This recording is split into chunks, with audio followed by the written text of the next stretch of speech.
आज के इस वीडियो में हम आप लोगों को इलेक्ट्रोड विभव तथा साम्य स्थिरांक में क्या संबंध है इसके बारे में बताएंगे, क्योंकि इस पर सवाल पूछा जाता है। तो इलेक्ट्रोड विभव और साम्य स्थिरांक में क्या संबंध है उसको जानने के लिए, क्योंकि आप जानते हो कि सेल में एक रेडॉक्स अभिक्रिया होती है।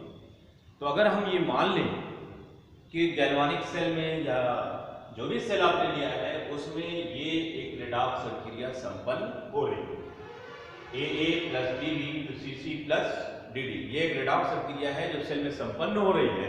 तो आप जानते हो कि नर्स समीकरण से हम इस सेल का इलेक्ट्रोड विभव लिख सकते हैं, और नर्स समीकरण के अनुसार E सेल बराबर E0 सेल यानी मानक इलेक्ट्रोड विभव माइनस 0.0591 बटा n log C to the power C D to the power D upon A to the power A B to the power B। अब यहाँ पर हमको संबंध निकालना है साम्य स्थिरांक और सेल के मानक इलेक्ट्रोड विभव या इलेक्ट्रोड विभव के बीच। तो सेल में आप जान रहे हैं कि रेडॉक्स अभिक्रिया हो रही है, और रेडॉक्स अभिक्रिया में जब अभिक्रिया साम्यावस्था पर होती है तो साम्य स्थिरांक लिखने का तरीका आपको साम्य अवस्था के चैप्टर में बताया गया, जो आप कक्षा 11 में पढ़े हो। तो अगर ये अभिक्रिया साम्य में है, साम्य अवस्था में है, इक्विलिब्रियम में है, तो उसके लिए साम्य स्थिरांक या इक्विलिब्रियम कांस्टेंट Kc बराबर कितना होता है?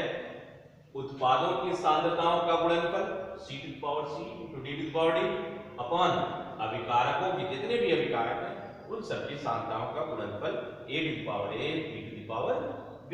तो अगर हम इसी मान को C to the power C D to the power D upon A to the power A B to the power B यहाँ रखें तो यहाँ क्या आ जाएगा? E सेल बराबर E0 सेल माइनस 0.0591 बटा n log Kc। तो यहाँ पर आप लिख सकते हैं इस समीकरण के अनुसार देखा जाए तो आप लिख सकते हैं E सेल बराबर क्या हो जाएगा? E सेल बराबर E0 सेल माइनस इसका मान यहां पर रखिए तो 0.0591 बटा n log इसकी जगह आ जाएगा Kc आधा। तो किसी भी गैल्वानिक सेल के इलेक्ट्रोड विभव और साम्य स्थिरांक में क्या संबंध होता है? E सेल बराबर E0 सेल माइनस 0.0591 बटा n log Kc। लेकिन जब ये अभिक्रिया साम्यावस्था में होती है तो सेल का इलेक्ट्रोड विभव कितना होगा? शून्य, यानी E सेल का मान शून्य होगा। तो साम्यावस्था पर ये हो जाएगा, साम्यावस्था पर E सेल बराबर 0, E सेल बराबर 0 हो जाएगा, है ना? साम्यावस्था पर E सेल बराबर 0। अब इस मान को आप यहां रख सकते हैं, 0 बराबर E सेल 0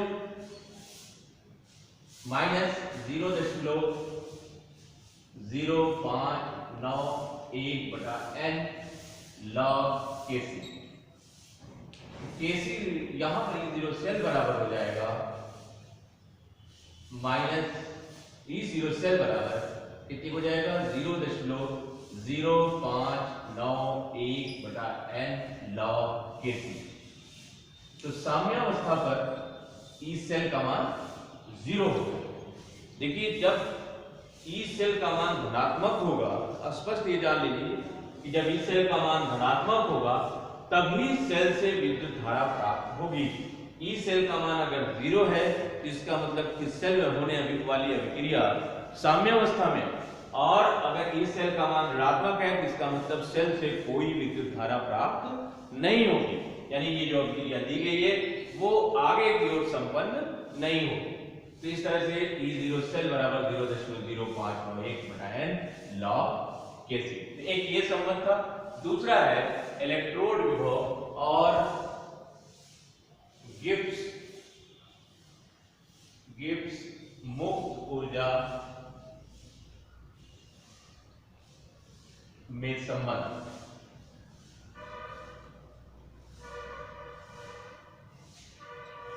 ये हो गया। तो यहां पर जो है फिर हम नर्स समीकरण का प्रयोग करेंगे और हम लोग गिब्स मुक्त ऊर्जा परिवर्तन का मान निकालेंगे। देखिए गिब्स मुक्त ऊर्जा आपको बताया गया है, ये कार्य का एक फलन है। तो और इसको थर्मोडायनेमिक्स में हम लोग पढ़े हुए हैं। तो वैद्युत कार्य कितने के बराबर होता है? वैद्युत कार्य जो होगा वो कार्य W बराबर N गुणे F गुणे E। N क्या है? सेल में होने वाली जो अभिक्रिया है उसमें इलेक्ट्रॉनों के स्थानांतरण की संख्या है। F फैराडे नियतांक है। E सेल का मानक सेल का इलेक्ट्रोड विभव है ना। तो कार्य कब होगा, यानी सेल जो है कार्य कब करेगा? सेल तब कार्य करेगा जब उसके लिए गिब्स मुक्त ऊर्जा परिवर्तन का मान ऋणात्मक हो।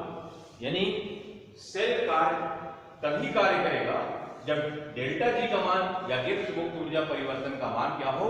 ऋणात्मक हो। तो इसके लिए क्या करेंगे आप? सेल के कार्य करने की दशा में, कार्य करने की दशा में W का मान ऋणात्मक हो -NFE।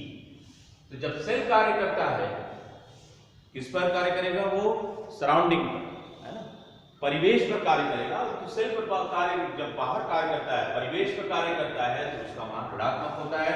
और इसी W को हम लोग लिखेंगे गिब्स मुक्त ऊर्जा परिवर्तन। तो ये हो जाएगा -NFE। डेल्टा जी का मान क्या होगा?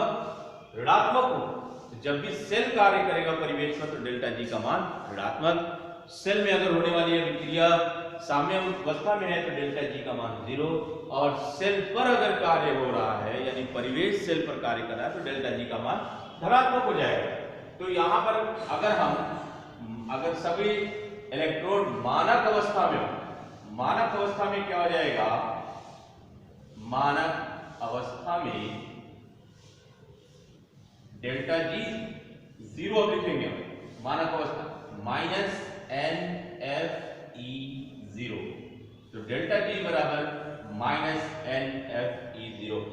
N ऋणात्मक नहीं होता, N धनात्मक है, F का मान धनात्मक है। E0 भी क्या होगा? जब सेल कार्य करेगा या सेल में विद्युत धारा प्राप्त होगी तो E0 का मान भी क्या होगा? धनात्मक होगा। यानी डेल्टा G0 का मान कैसा होगा? ऋणात्मक। यानी सेल से तभी विद्युत धारा प्राप्त होगी जब डेल्टा G0 का मान क्या हो? ऋणात्मक हो। यानी गिब्स मुक्त ऊर्जा परिवर्तन का मान कितना हो? ऋणात्मक हो। तो सेल से विद्युत धारा प्राप्त होने की दशा में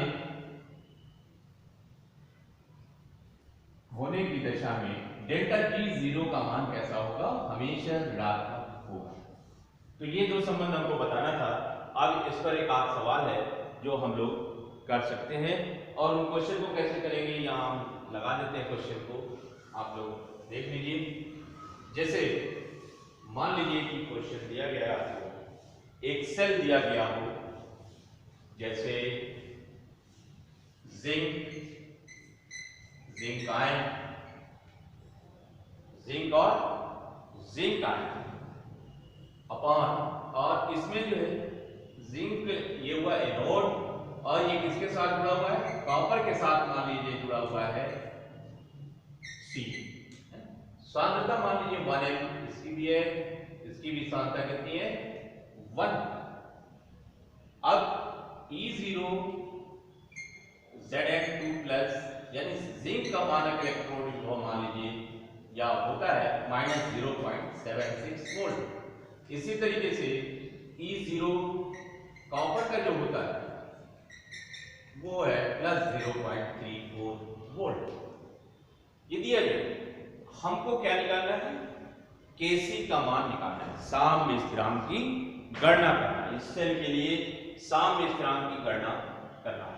तो अभी आपने पढ़ा E0 सेल बराबर सिंस E0 सेल बराबर 0.0591 बटा n log Kc। सामने चांद बिगड़ रहा है, ठीक है। तो E0 सेल का मान कैसे निकलता है आपको मालूम है, E0 right minus E0 left, और E0 राइट यानी दाहिनी ओर जो कैथोड है उसका मानक इलेक्ट्रॉन विभव कितना दिया गया है 0.34 वोल्ट, माइनस लेफ्ट में जो एनोड है उसका दिया गया है मानक इलेक्ट्रॉन विभव -0.76, ये आ गया आपका 1.10 वोल्ट। तो E0 सेल का मान आ गया 1.10 वोल्ट। अब सेल में होने वाली अभिक्रिया लिख लीजिए, या उसकी जरूरत नहीं भी है, सेल में होने वाली अभिक्रिया लिख लेंगे तो उससे n का मान पता लग जाएगा। तो एनोड पर ऑक्सीकरण होगा, एट एनोड ऑक्सीकरण दिखाइए जिंक का, जिंक में से इलेक्ट्रॉन निकलेंगे और Zn2 प्लस 2 इलेक्ट्रॉन। इसी तरीके से कैथोड पर अपचयन दिखाइए, एट कैथोड अपचयन होगा copper and Cu2 plus 2 electron is equal to C। दोनों को जोड़ दीजिए तो सेल में होने वाली अभिक्रिया पता लग जाएगी, zinc plus Cu2 plus is equal to, electron क्या हो जाएंगे, कैंसिल हो जाएंगे, Zn2 plus Cu।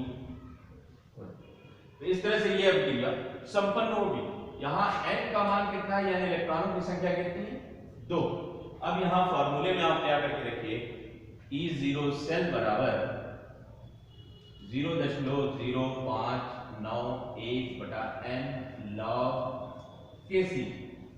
E0 cell का मान आया है 1.10 volt is equal to 0.0591 upon n का मान है 2 log Kc। यहाँ पे हो जाएगा 1.10 is equal to 0.0259 log Kc।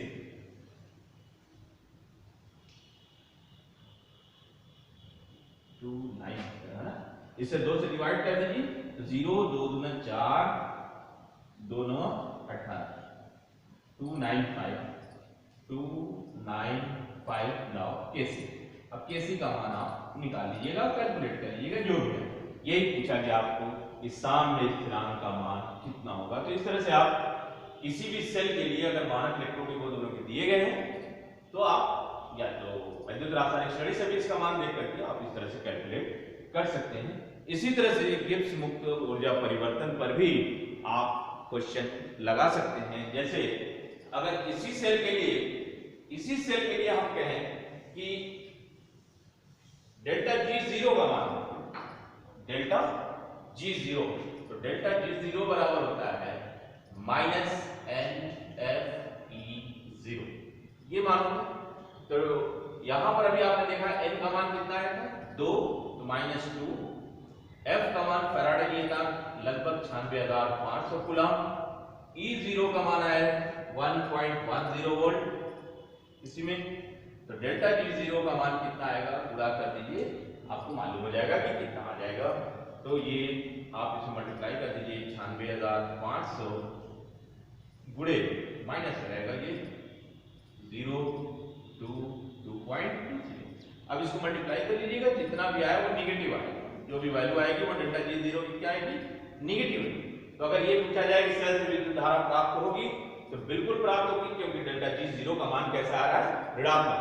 तो जब भी डेल्टा G0 का मान ऋणात्मक है तो इसका मतलब कि सेल से विद्युत धारा प्राप्त होगी। तो कभी कभी ये पूछा जाता है कि सेल से विद्युत धारा प्राप्त होगी कि नहीं होगी, या सेल में जो अभिक्रिया दी गई है वो संपन्न होगी या नहीं होगी।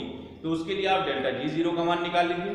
अगर डेल्टा G0 का मान ऋणात्मक है तो इसका मतलब ये है कि अभिक्रिया संपन्न होगी, यानी सेल से विद्युत धारा प्राप्त होगी।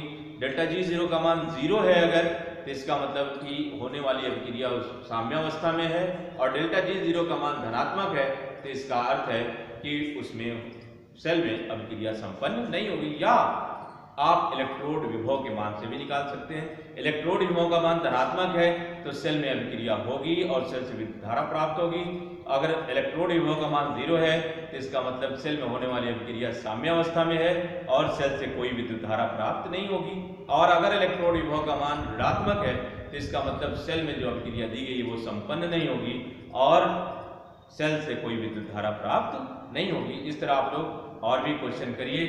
अब आगे अगले वीडियो में फिर हम देखेंगे अगले क्वेश्चंस।